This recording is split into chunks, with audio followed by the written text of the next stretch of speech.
The chromosphere offers unique features for tracking solar rotation across all latitudes. Images captured in the calcium second K spectral line distinctly reveal chromospheric features like plages and network cells. In networks, we will have the enhanced network, active network, and the quiet networks. So these features are large and more persistent and visible across all latitudes, including the critical polar regions. So this time we are fortunate enough to study the differential rotation at the polar region also.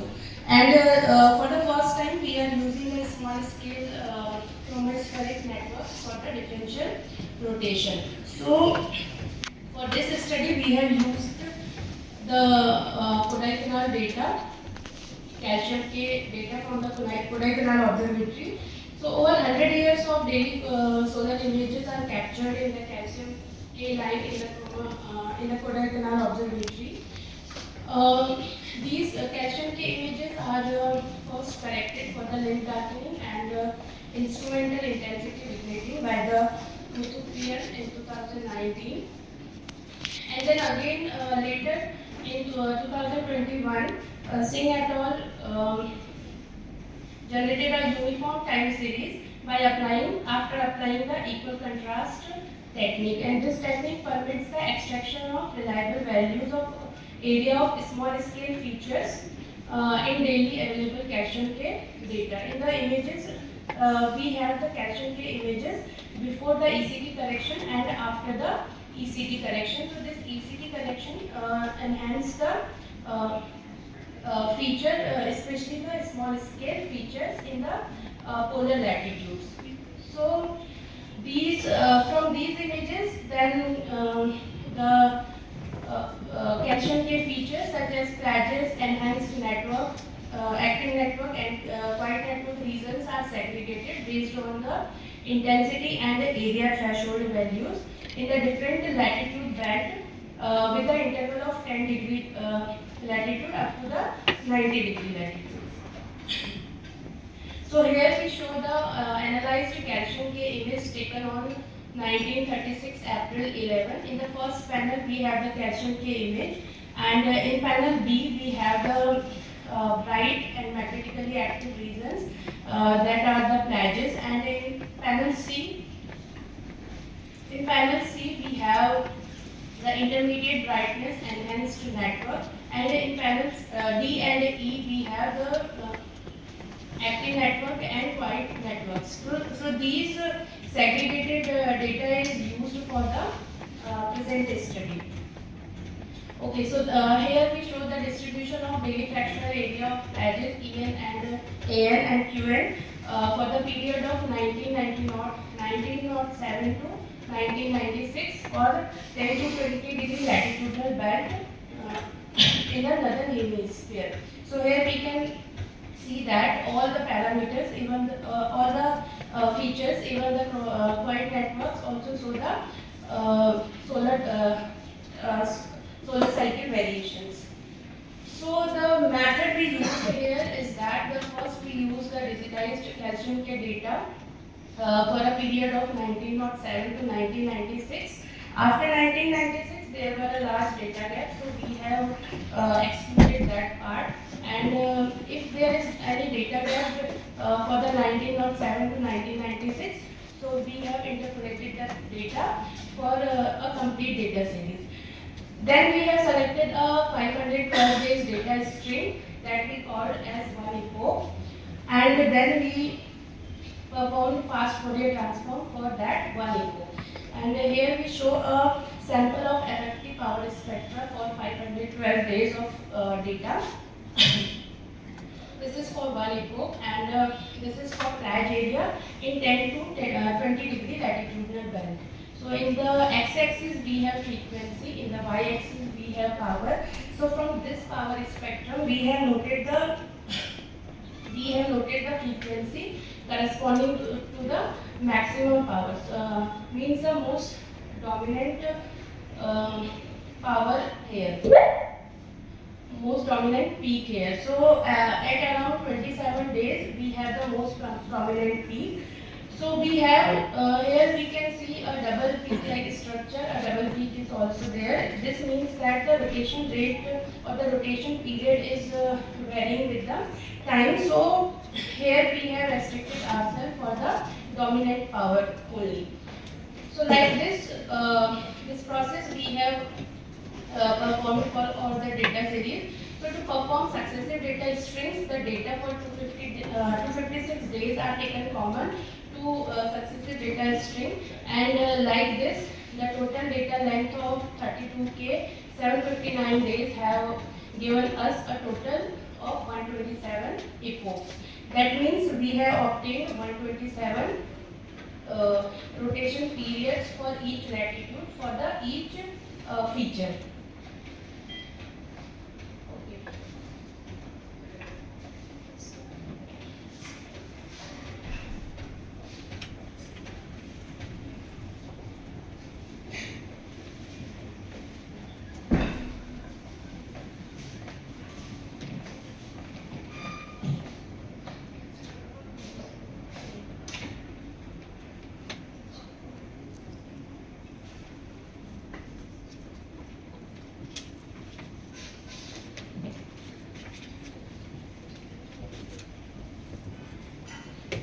So the rotation period corresponding to maximum power of spectral analysis for 127 epochs is noted, and then we have taken the mean and standard deviation for the rotation period of each latitude band.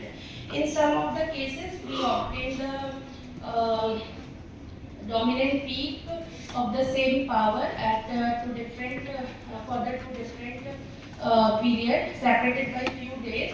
This creates a scatter in our data. So to overcome from this issue, we have restricted our data from the plus minus 1.5 standard deviation from the mean, and then we computed this mean for the each latitude. This filtering is done. So now coming to the result part, that rotation period is then converted into the rotation rate by applying the formula 360 degree by the rotation period, and then we plotted the rotation rate across along the as a function of a latitude. Then we fitted the fourth order polynomial fit. Here omega is the rotation rate and phi is the heliographic latitude in degrees. So this shows the average cyanotic rotation rate for the class area.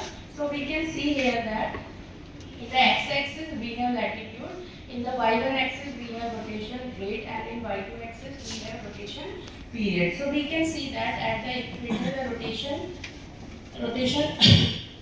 rate is maximum. That is, it is around 13.983 plus minus 0.044, and as we move towards the poles, so this rotation rate decreases. That means it is following the rotation rate profile, and here error bars are the standard deviation. So we extended our study for the other parameters for enhanced network and active network. For enhanced network and active network, we go up to the polar latitudes up to plus minus 80 degree. Plus 80 means in the northern hemisphere and minus 80 means in the southern hemisphere. So for the EN and AN also we observe a similar kind of variation. At the equator we have maximum rotation rate, and as we move towards the poles the rotation rate decreases. And here also the equatorial rotation rate is comparable to the large area. And similarly we extended our work for the QN, and we find interesting result that QN also following the same trend as the other parameters. So and its equatorial rotation rate is comparable to the other parameters. Now we did a comparative analysis. So from this comparative analysis, we can see that the flages rotate slightly faster the network at mid latitudes. That blue dotted curve shows the Plas area. That black dotted curve shows the enhanced network, and the red one is for active network, and green one for the white network. At the equator, we see that the rotation rate is maximum for the white network, and at the mid latitudes, like around 45, 42, 40, plus minus 40 degree, we have the flages with the higher rotation rate, and the networks rotate slightly faster at higher latitudes. All features show comparable rates near the equator, and the differences between features types are minimal. So this similar rotation patterns here suggest that both the large scale features and the small scale features have occurred at the same layer of the sun. So then we compare our results with the previous studies, and we find that our results are comparable with the previous studies, which are done with the different parameters, like Howard and Harvey used Doppler shift, and Com et al. Used small scale magnetic features, Gupta and Jha et al. Used sunspot area, like that. So our study is comparable to the previous study. So here is the conclusion of our study, that Plas area as well as chromosphere networks are showing the similar patterns of solar differential rotation, suggesting features are likely rooted at the same layer below the visible surface. Also, the chromosphere features like flages En, An, and Qn are reliable parameters for the study of differential rotation of the solar chromosphere. And this time we go up to the higher latitudes, like plus minus 80 degree. And yeah, importantly, the long-term calcium K data is very useful for studying the solar differential rotation rate at all latitudes, including the polar regions. Yeah, with this, this is our published paper, so you can find here. Yeah, thank you so much. Maybe you can have one quick question.